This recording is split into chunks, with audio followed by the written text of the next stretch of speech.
Aujourd'hui, mardi 2 mai, a été inaugurée la 15e édition du Salon international de la culture au Maroc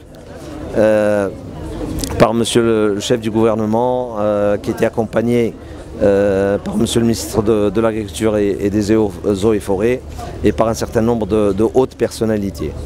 À travers ces longues heures de visite, les personnalités ont pu donc constater quelle est l'importance aujourd'hui qui a été traduite par les professionnels et les institutionnels par cette 15e édition, et particulièrement après 3 éditions d'absence, et donc on a constaté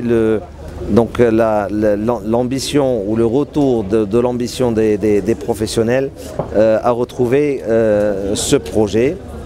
Un projet aujourd'hui qui nous a permis de encore enregistrer des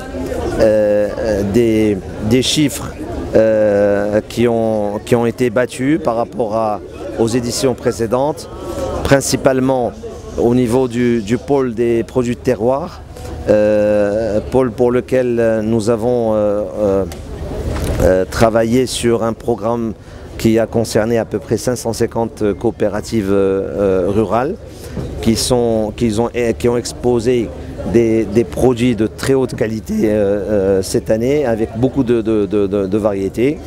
Nous pouvons aussi parler d'un engouement sans précédent du pôle international. Le pôle international qui a impliqué 68 pays sur une surface qui a dépassé 1,5 hectare.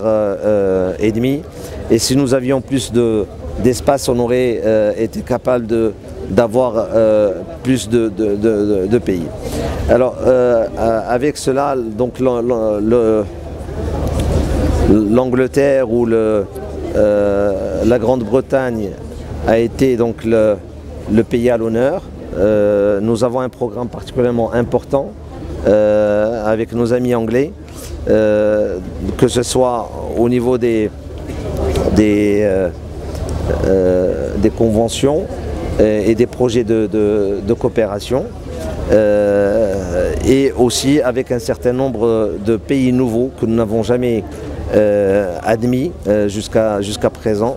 Donc un programme qui va être très très riche. Il y a 45 conférences qui sont programmées. Parmi elles, donc une conférence qui va se tenir demain et qui va traiter par des experts nationaux et internationaux des questions de souveraineté alimentaire, et une autre qui va se tenir le jeudi et qui va concerner plus de 30 ministres africains et qui va traiter autour des questions des changements climatiques. Donc ces conférences donnent et confirment le statut du SIAM comme étant une des plus grandes tribunes qui traite des questions de l'agriculture dans le monde.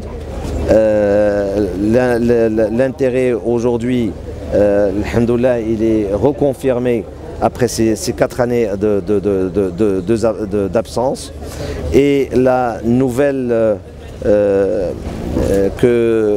pour laquelle nous avons beaucoup d'espoir et sur laquelle nous savons qu'il va y avoir de l'avenir, c'est le pôle des startups qui aujourd'hui a concerné à peu près 40 startups et qui confirme aussi la place du Royaume du Maroc dans l'utilisation des technologies avancées et de l'innovation appliquée donc aux questions agricoles. Il nous reste aujourd'hui bien sûr un chiffre qui va être révélé à la presse à la fin de la semaine, qui est celui du nombre de visiteurs, que nous espérons être donc aussi important que les autres chiffres que nous avons enregistrés, comme celui donc de la surface qui est passé de 100 000 m² à 110 000 m²,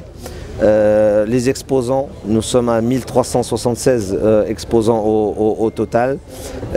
Nous avons enregistré aussi une moyenne de stands qui est beaucoup plus importante que celle des autres années. Et c'est ce qui nous permet de voir que les professionnels ont confiance dans ce projet-là. Et tout cela sous l'égide de Sa Majesté le Roi, qui, je le rappelle, avait donné ses instructions en 2005 pour la tenue à Meknès d'un salon de l'agriculture et qui devient aujourd'hui, alhamdoulilah, un des plus grands rendez-vous de l'agriculture dans le monde.